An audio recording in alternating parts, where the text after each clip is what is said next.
Agora você pode abrir a sua Bíblia novamente em Mateus capítulo 5, porque hoje terminaremos a parte 2 do Sermão do Monte. A parte 1, bem-aventurados, né, as bem-aventuranças, vocês serão felizes se. A parte 2, que termina hoje, vocês ouviram o que foi dito. Uma parte de aplicação prática. Nós temos visto que a lição de Jesus nos apresenta um princípio básico para a aplicação da lei de Deus. Que princípio é esse mesmo? É o Espírito. Nós não olhamos para a letra da lei, para a forma da lei. Nós vamos além da letra. Não é que a gente jogue a letra fora, não. A letra está lá e ela tem que ser cumprida, mas a gente vai além da letra e vai ao espírito da lei, porque já sabemos, né? A letra mata e o espírito vivifica. Isso nós já sabemos. Aliás, como eu comentei de manhã, preparando essa mensagem, me veio à memória uma música do Beto Guedes, que fez muito sucesso lá no início dos anos 80, Sol de Primavera, em que a última frase da música era: a lição já sabemos de cor, só nos resta aprender. Mas se eu já sei de cor, por que eu tenho que aprender? Aprender no sentido de que não adianta nada você ter uma coisa decorada que você não usa, que você não põe em prática. E aí é por isso que eu lhe pergunto, você tem colocado em prática esse princípio que temos visto do ensino de Jesus, de que o mais importante é o espírito da lei e não a sua letra? Você tem procurado a ajuda do Espírito Santo para colocar esse princípio em prática na sua vida? Pense um pouquinho nisso. Nem sempre, né? Mas você está tentando, é assim que eu espero. Todo mundo sabe que não se deve matar, não se deve adulterar, não se deve quebrar juramentos. Essa é a lei. Vocês ouviram que foi dito: não matarás, não adulterarás, não dirás juramentos. Esse é o caminho dos fariseus. Cumprir a letra da lei, não exercer atividades exteriores, é o princípio dos fariseus. Mas, para além dessa superficialidade, tem o ódio. Vai além do assassinato, do homicídio, o ódio também não é para odiar. Para além do adultério, as fantasias sexuais. Para além dos juramentos, a mentira. O caminho de Jesus é um caminho que vai além. Ele não nega a verdade da lei conforme sustentada pelos fariseus, mas ele vai além. Por que isso? Porque não é apenas o assassinato, o adultério, a quebra de juramentos que rompe o nosso relacionamento com Deus. O ódio e as outras coisas também rompem. E a preocupação de Deus é que o seu relacionamento com Ele seja sustentado, que você continue caminhando nos passos de Jesus, para sustentar esse relacionamento com o Pai. A preocupação de Deus é com o seu futuro, com a sua caminhada. Por isso que Ele te chama para ir além, para caminhar nos passos de Jesus, segui-lo, ser seu discípulo. E para encerrar esses exemplos apresentados por Jesus nessa segunda parte do Sermão do Monte, Mateus capítulo 5, conforme eu disse para vocês, vamos até o final do capítulo e veremos a vingança. Versículo 38, vocês ouviram o que foi dito, olho por olho e dente por dente. Onde é que isso está escrito na lei? Êxodo 21, 24, Levítico 24, 20, Deuteronômio 19, 21, 3 livros do Pentateuco, em 3 livros a mesma ordem, a mesma lei foi anunciada. porque isso é muito importante, importantíssimo. Na verdade, esse princípio do olho por olho, dente por dente, que é conhecido como lei de Talião ou lex talionis, Talião não era o nome de um rei, é que talionis em latim significa tal e qual. Trata do quê? Da reciprocidade.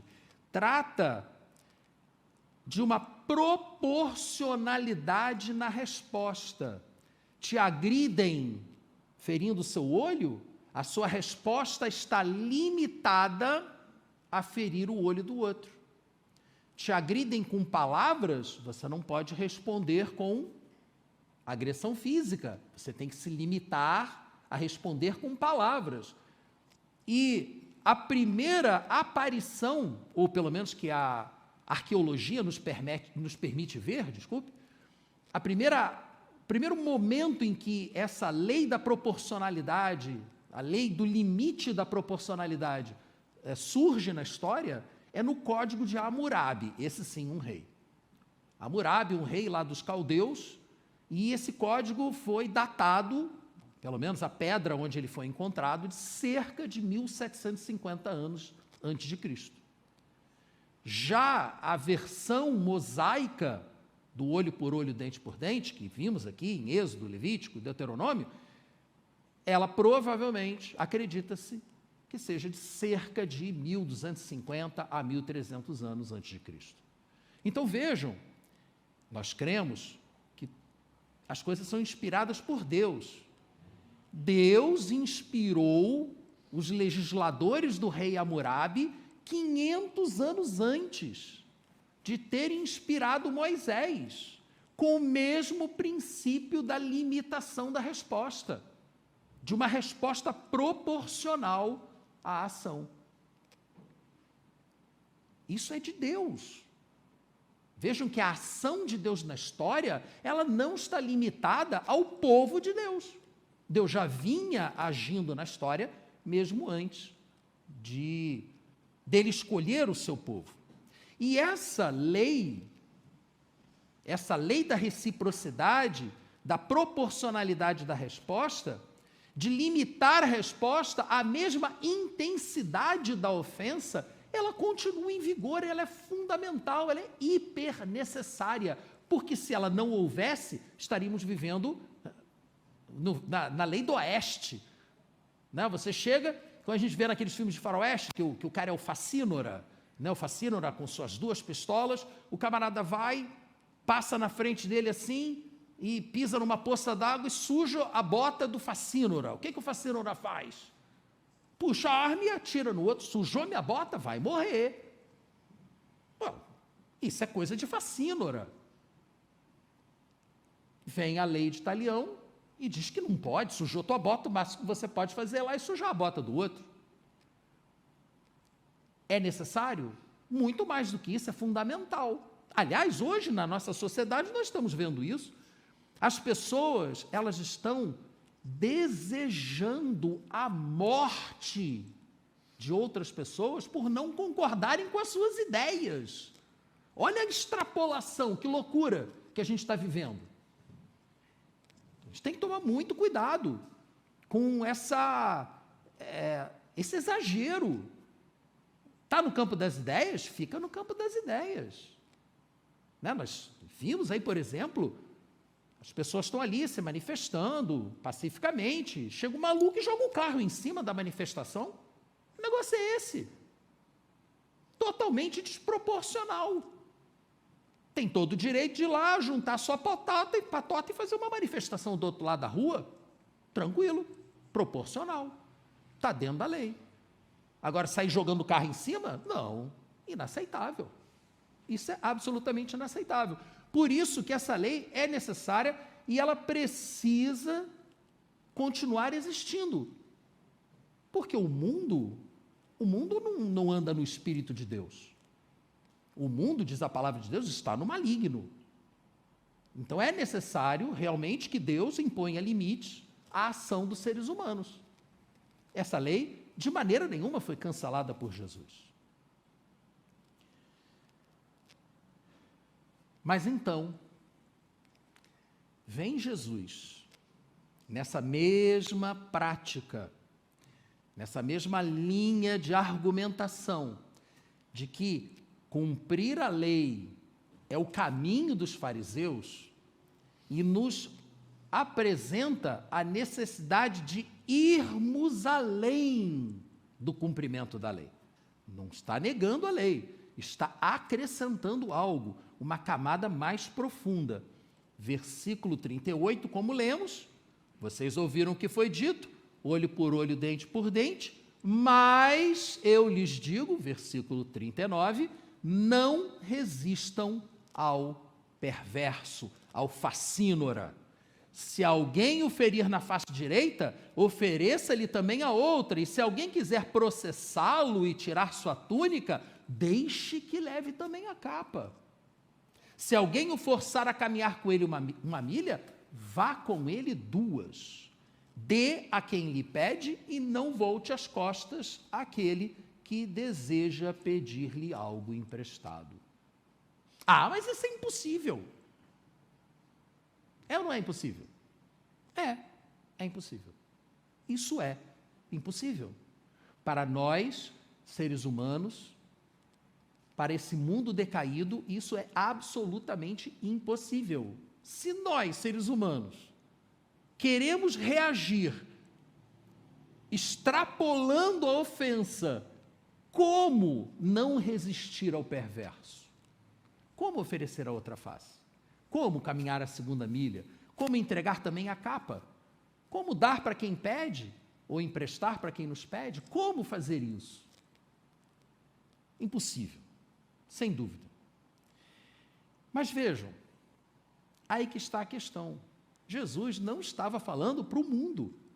Jesus não estava criando uma nova regra para ser aplicada no concerto das nações. Não está na parede da ONU, Mateus capítulo 5, versículos 38 a 42. Não está lá na ONU. Jesus não está falando isso para pessoas que vivem pela carne, vivem pela sua natureza humana. Ele está falando isso para os seus discípulos. O Sermão do Monte é para os discípulos. Quem são os discípulos? São aqueles que nasceram de novo, aqueles que foram regenerados, nasceram da água e do Espírito, aqueles que vivem as bem-aventuranças da primeira parte do Sermão do Monte. Por isso que o Sermão do Monte, como eu tenho dito, ele não faz sentido se você não o examinar como um todo. Você ir além do que a letra diz só pelo poder do Espírito Santo. Só pelo poder do Espírito Santo. Porque, por exemplo, se você estiver vivendo as bem-aventuranças, você reconhecerá que é pobre em espírito e buscará a presença do Espírito Santo para você. Foi a primeira das bem-aventuranças, foi a primeira coisa que vimos. Você será humilde, você terá fome e sede da justiça de Deus, você será misericordioso, será puro de coração, será um pacificador. Esse é o caminho dos seguidores de Jesus, dos que andam segundo o Espírito de Deus. Aí eu lhe pergunto, como é que você tem respondido às ofensas que lhe fazem? Pense um pouquinho nisso. Pense. Pensa um pouco. Olho por olho, dente por dente. Vou te cancelar, seu ista. Né? Você coloca qualquer coisa que você queira antes do ista e cancela a pessoa. É assim que você tem vivido? Esse não é o caminho de Jesus. Eu vou dar um exemplo bem pessoal. Eu dei esse exemplo de manhã também. Muita gente sabe que nesta casa aqui havia um colégio, há muito tempo atrás. A minha sala de aula era naquele canto lá. Aqui Tinha 2 salas de aula aqui no térreo. A entrada era por ali, tinha uma escada ali no meio e 2 paredes. Eu estudava lá. Eu não lembro o que eu fiz. Eu tinha ou 11 ou 12 anos, porque eu estudei aqui com 11 e com 12 anos. Então, eu não lembro em que ano isso foi. Ou 76 ou 77. Mas eu lembro muito, eu não lembro o que eu fiz. Eu sei que eu provoquei. Mas qual foi a provocação? Eu esqueci. O que eu não esqueci foi a resposta que eu levei. Terminou a aula, fui para o recreio, era esse o nome que se dava, não sei qual é o nome que se dá hoje, saí por aquela porta ali, me encostei ali do lado, coloquei as mãos para trás e fiquei encostado na parede, olhando para o teto. Na época tinha um telhado ali fora. Aí fiquei olhando para o teto assim, o cara que eu tinha feito alguma coisa para ele, isso eu lembro em detalhes, como é que era o cabelo dele, o tom de pele, a falhazinha que ele tinha num dente, isso eu lembro, não lembro o nome dele, mas esse detalhe do rosto dele eu lembro, que foi quando ele passou na minha frente, olhou para mim e deu um soco no meu estômago, sem aviso. Eu não sei se você já levou um soco no estômago, mas é uma das coisas mais horríveis que pode existir, porque você fica absolutamente sem ar, você leva um soco no estômago e você fica por alguns segundos tentando puxar o ar e não consegue. O ar vai todo embora. Quando você leva o soco no estômago, você bota o ar todo para fora e você fica...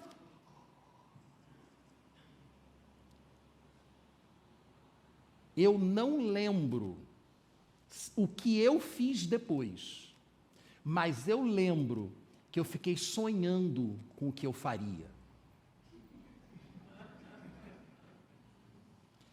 E eu sei dizer para você que eu não estava pensando em proporcionalidade, não. Eu estava pensando em coisa pior. Mas tudo bem, eu tinha 11 ou 12 anos, né? Hoje jamais eu faria isso. Será? Prefiro não passar por essa experiência de novo. E aí eu pergunto de novo a você. Quando alguém lhe dá um soco no estômago, como você reage? Mas calma, não desanime, não desista de seguir o caminho. Dar a outra face, caminhar a 2ª milha, entregar a capa, dar para quem me pede, emprestar sem saber se vou resolver de volta? Ah, não, isso aí não é para mim, não. Estou fora. Calma, não desanime dos caminhos do Senhor.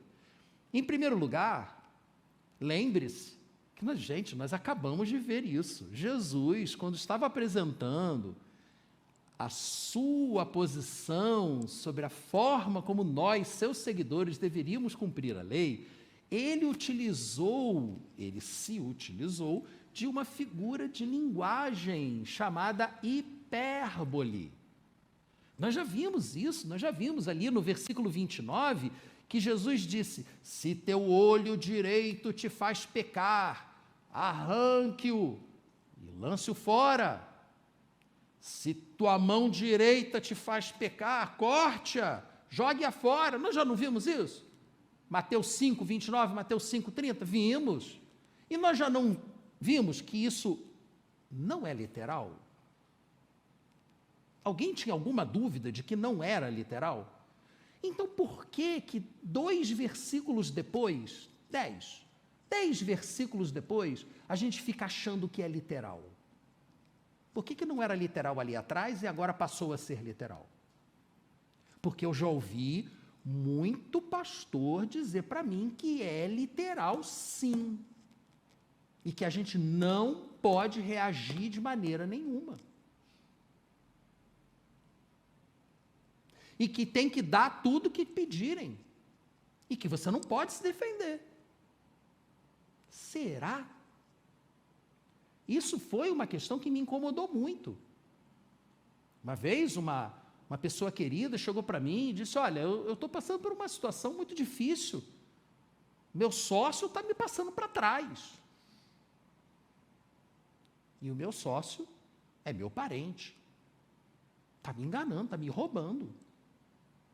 E o meu pastor me disse que eu não posso fazer nada. Para. Não é isso não. Não é isso não. E usou justamente o Sermão do Monte. Sei não. Não é literal. Ah, Leonardo, mas por que eu vou acreditar em você e em vez de acreditar no outro que disse que é literal? Vocês sabem, né? Tem algumas denominações que são radicalmente contra qualquer tipo de resistência. O grande Tolstói, inclusive, ele era defensor com muita ênfase da não violência, da não resistência, e ele pregava o fim dos exércitos. O problema é que o ser humano não é cristão. Alguns são, mas a sociedade não. Você acaba com a polícia, você acaba com o exército, os maus vão imperar. Gente, isso aqui não é para sociedades, isso aqui não é para culturas, isso aqui é para o indivíduo, isso é para o cristão. E mesmo assim, cristão seguidor de Jesus mesmo, tá? Não é só cristão de boca para fora. E mesmo assim, não é literal. João capítulo 18. Vamos, deixa que a Bíblia fale por si mesma. Versículo 19.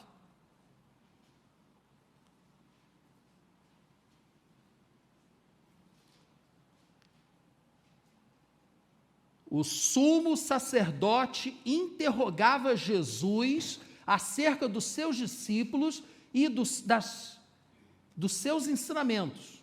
Respondeu-lhe Jesus: eu falei abertamente ao mundo, sempre ensinei nas sinagogas e no templo, onde todos os judeus se reúnem. Nada disse em segredo. Por que me interrogas? Porque você está perguntando para mim o que eu falei, se tudo o que eu falei publicamente. Pergunta aos que me ouviram. Parece uma resposta meio abusada, não é não? Eu já dei uma resposta abusada dessa uma vez para um almirante 4 estrelas, ele botou a mão na minha cara assim, vou acabar com a tua carreira, entendeu? E quase foi mesmo. Gente, tem que tomar cuidado com resposta abusada. E Jesus, o Sinédrio está perguntando para ele o que ele está ensinando, ele diz, vai perguntar para quem eu ensinei. Não parece uma coisa meio esquisita? Pois é, o guarda do Sinédrio, que estava tomando conta de Jesus, achou que a resposta foi abusada. Não gostou da resposta de Jesus. Olha só o que o texto diz. Quando Jesus disse isso, um dos guardas que estava perto bateu-lhe no rosto. Isso lá é jeito de responder ao sumo sacerdote? Perguntou ele. Então, Jesus, que foi o autor do Sermão do Monte, certamente lhe ofereceu a outra face e disse, pode bater de novo? Ou não? Não. O que ele fez? Respondeu Jesus, se eu lhe disse algo de mal, denuncie o mal. Mas se eu falei a verdade, por que você me bateu? Opa, Jesus não peca. Nunca pecou. Jesus não erra, Jesus não se engana. E esse é um acontecimento relatado na palavra de Deus. Portanto, necessariamente, eu tenho que voltar ao Sermão do Monte, eu tenho que voltar a Mateus capítulo 5 e perceber que quando ele diz para oferecermos a outra face, ele não está sendo literal. Nós precisamos perceber isso. Até porque, da mesma forma que se o teu olho direito te faz pecar, não adianta nada você arrancar ele fora, que o esquerdo vai continuar te fazendo pecar. Se te bater na face direita, então você oferece a outra? E se te der um soco no estômago? Então soco no estômago, tudo bem, eu posso reagir. É isso? Isso é levar no literal. Se é para levar no literal, você só não pode reagir se for tapa no lado direito do rosto. Porque se for no lado esquerdo, você vai lá e derruba o cara. É no literal. Então, se é literal, é literal. Qualquer outra agressão, chute na canela, soco no estômago, xingamento, você vai lá e arrebenta com o outro. Não foi no rosto, na face direita. Gente, vamos ao espírito da coisa. Não vamos ficar na literalidade da lei, isso é coisa de fariseu. Jesus está sendo claro com a gente, que ele está chamando a gente para um outro tipo de resposta. E cá entre nós, Paulo, está lá em Atos 23, não vou ler para vocês, porque o tempo não me permite, Paulo também foi parar na frente do Sinédrio, também respondeu de forma abusada e também levou um tapa na cara. Parece que era o modo padrão deles no Sinédrio, né? Entrou, abriu a boca, pá. E Paulo amaldiçoou quem bateu. Para vocês verem. De repente Paulo não leu o Evangelho de Mateus, né? Gente, olha só. Vamos ao espírito da coisa. Vocês querem o espírito da coisa? 1 Pedro, capítulo 2. Jesus não era hipócrita. Ele não iria deixar de seguir a sua própria orientação que ele deu no Sermão do Monte. Então, o sentido das palavras de Jesus não está na literalidade do que ele falou. Pedro nos ajuda a entender melhor isso. 1 Pedro, capítulo 2, versículos 21 a 23. Para isto vocês foram chamados, pois também Cristo sofreu no lugar de vocês, deixando-lhe exemplo. Opa, Jesus me deu o exemplo. Vamos olhar para ele. Qual foi o exemplo dele? Para que ele deixou esse exemplo? Para que nós sigamos os seus passos, sejamos seus discípulos, seus seguidores.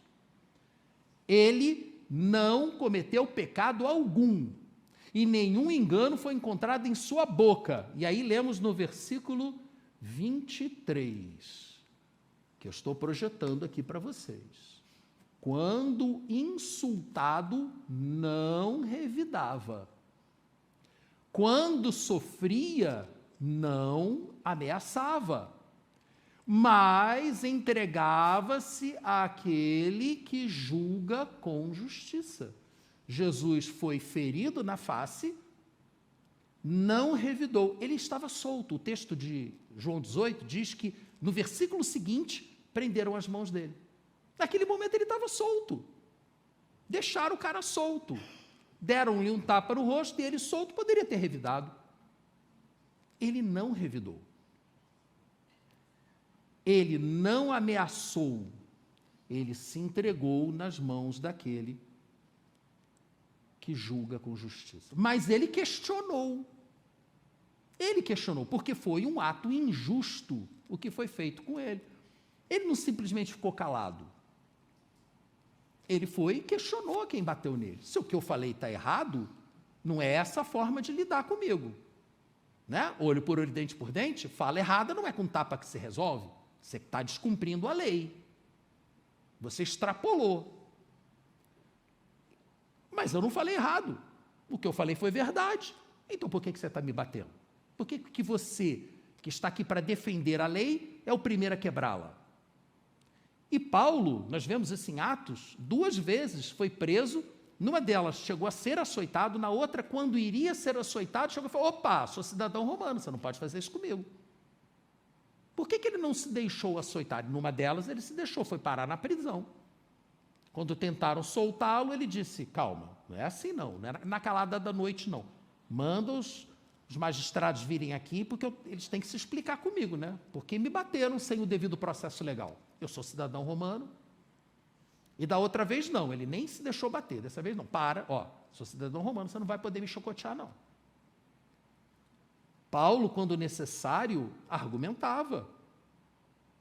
Ele não reagia, ele não revidava, mas ele não, por outro lado, não se entregava para que batessem nele.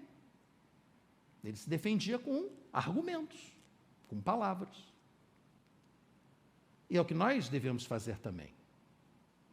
Além disso, para reforçar que Jesus não está dizendo que a gente deve simplesmente deixar levar, sem argumentar, sem defender nosso interesse, ele não está dizendo isso.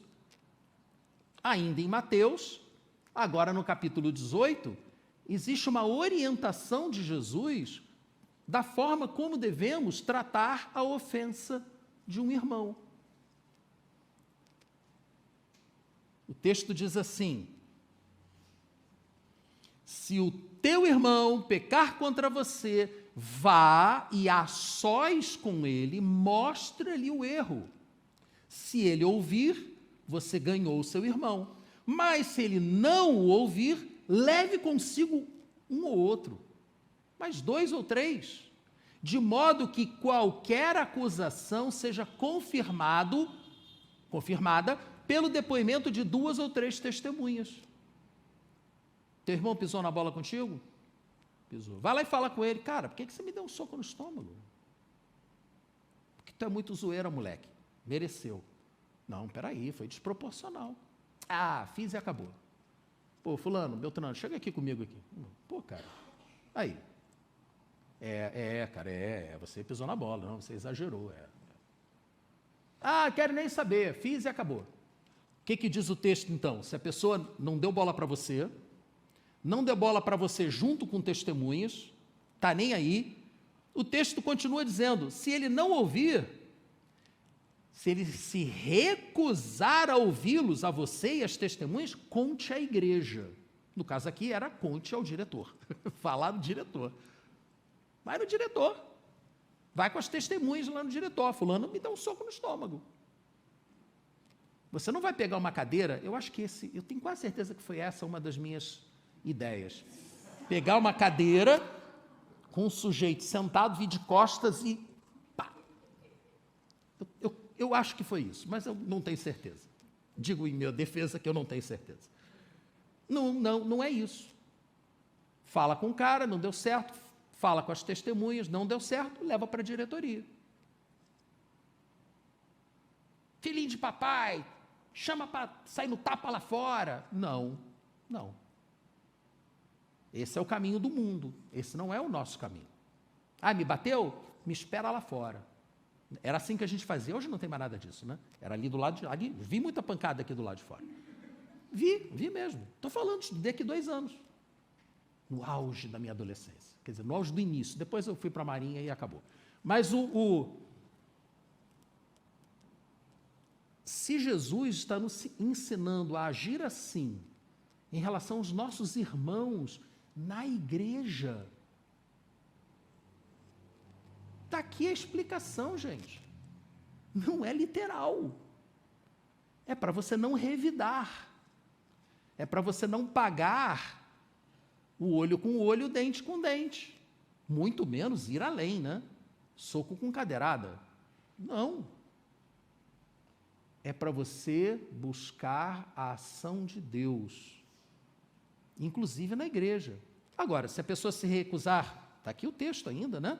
A ouvir, inclusive, a igreja, e trate-o como pagão ou publicano. Se afasta dele. Se afasta. Se afasta. Senão o cara vai te dar outro soco no estômago. Ou você duvida? Dá distância. Jesus não está mandando você se colocar à disposição para apanhar. Não é isso não, as pessoas talvez estejam entendendo errado. Aliás, em Romanos capítulo 12, vai lá na tua Bíblia, avança um pouquinho. Romanos capítulo 12, versículo 19, olha que coisa bonita. Amados, nunca procurem vingar-se, nada de cadeirada no amiguinho, mas deixem com Deus a ira, pois está escrito: minha é a vingança, eu retribuirei, diz o Senhor. E ele diz mais, pelo contrário, aí agora a gente já chega como um gancho para voltar para o Mateus capítulo 5. Pelo contrário, se o teu inimigo tiver fome, dá-lhe de comer. Se tiver sede, dá-lhe de beber, pois fazendo isso você amontoará brasas vivas sobre a cabeça dele. Não se deixem vencer pelo mal, mas vençam o mal com o bem. Primeira vez que eu ouvi isso, eu pensei: amontoar brasas vivas sobre a cabeça? Morte sinistra. Depois eu fui aprender. Gente, a gente não sabe, a gente não sabe tudo de uma vez.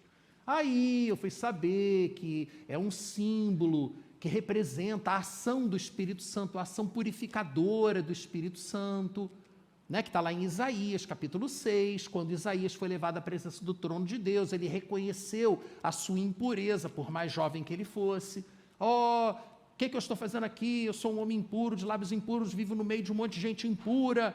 E aí um anjo pegou uma brasa viva de debaixo do altar e tocou com uma tenaz, e tocou na boca de Isaías, e assim o purificou.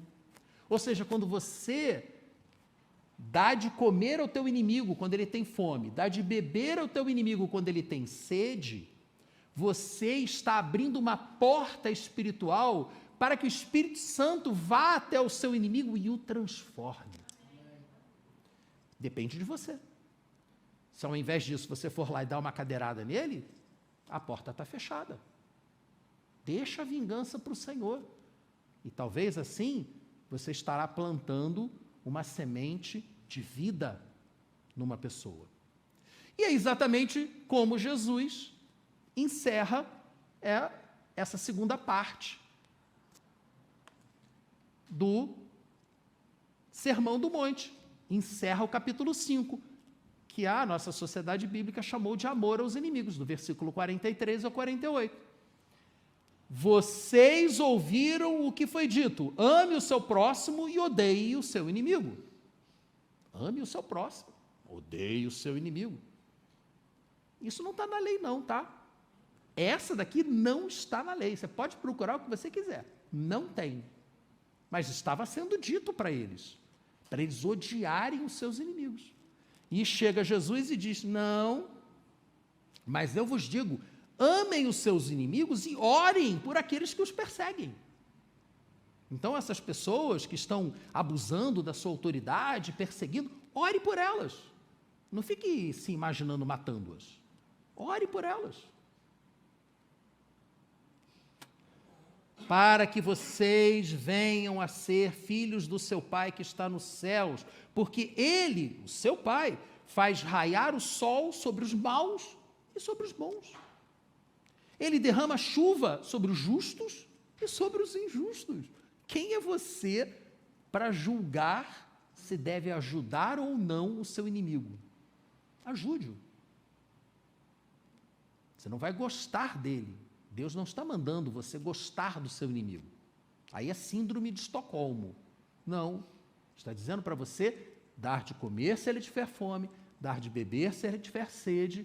Amar o inimigo é fazer por ele o que ele precisar, não é gostar dele. Por favor, tirem da cabeça de vocês essa associação tão ocidental de que amor é emoção. Amor não é emoção. Amor é ação. E para encerrar, eu vou dar um exemplo, não vou ler a passagem toda, apenas lembrar a você, todo mundo conhece a passagem do bom samaritano, que está em Lucas capítulo 10, do versículo 25 ao 37. Um judeu, lembre-se, os judeus e samaritanos eram inimigos. Inimigos. Quando se viu na estrada, ia um para um lado, outro para o outro, que se chegasse muito junto, saia no tapa. Inimigos. Um judeu foi pego por assaltantes, bateram nele, tiraram toda a roupa dele, levaram tudo, até a roupa. Como é que vocês acham que iriam saber que ele era um judeu? Ele estava nu. Se ele estava nu, dava para ver que ele era judeu, porque ele estava circuncidado. E passa pelo homem caído na beira do caminho um sacerdote. Opa! Tira a distância dele. Passa um levita e, de longe, por quê? Porque o cara podia estar morto. E a lei de Moisés dizia que o levita, o sacerdote, se tocasse no homem morto, ficava impuro. Eles não podiam tocar. Então nem chega perto. Mas o samaritano, o inimigo daquele judeu, passou, viu o cara lá e chegou junto para ver qual é. E viu que o cara estava vivo. Passou a gostar dele por causa disso? Não. Mas fez por ele o que ele precisava. Cuidou das feridas dele, colocou no burrico dele, levou para uma estalagem, mandou cuidar dele e ainda pagou por isso. E foi embora. Não ficou lá para fazer amizade com ele. Entendeu? Passa meu telefone para ele aí depois. Não, teve isso não. Fez o que foi necessário. E Jesus disse que isso é o maior exemplo de amor pelo seu próximo que existe. Isso é amor. Isso é amar o inimigo. É você fazer por ele o que ele precisa e orar por ele. Juntando as duas passagens bíblicas que acabamos de ler. E Jesus, então, disse o seguinte, versículo 46 de Mateus capítulo 5, né? Se vocês amarem aqueles que os amam, que recompensa receberão? Até os publicanos fazem isso. Se vocês saudarem apenas os seus irmãos, o que estarão fazendo demais? Até os pagãos fazem isso. Sejam perfeitos, como o Pai de vocês é perfeito. Esse é o caminho do discípulo de Jesus, a busca pela perfeição. Esse é o caminho do Sermão do Monte, que vimos na sua aplicação específica sobre a vingança. Como você tem tratado os seus inimigos? Com reciprocidade, com exagero ou com o amor de Deus? Nós somos chamados a tratar nossos inimigos com o amor de Deus, orando por eles e fazendo por eles o que eles precisarem, mesmo sem gostar deles. Mas para que o Senhor tenha uma abertura para o Espírito Santo tocar na vida daquela pessoa e resgatá-la da morte eterna e levá-la para a vida eterna junto com você, mesmo que fique num lugar diferente do céu, porque você não tem que vê-lo de novo. Eu acredito que o céu vai ter muitos lugares. Aliás, Jesus disse, né, a casa do meu pai tem muitas moradas. Eu não vou querer ficar em algumas moradas com algumas pessoas, não. Como tem muitas, eu vou escolher a morada onde eu vou ficar. Fique de pé. Eu quero concluir com você essa mensagem sobre a vingança, lembrando que com isso terminamos essa segunda parte do Sermão do Monte. A parte que trata do... Vocês ouviram o que foi dito, da aplicação prática. A aplicação prática da lei de Deus, ir além da letra, mas não com literalidade. Jesus não está nos orientando, nessa última parte, a não nos defendermos. Não está dizendo isso. Não está nos orientando a assumirmos uma atitude apática diante das injustiças, mas devemos agir de uma forma prática, sem revidar ao nosso inimigo.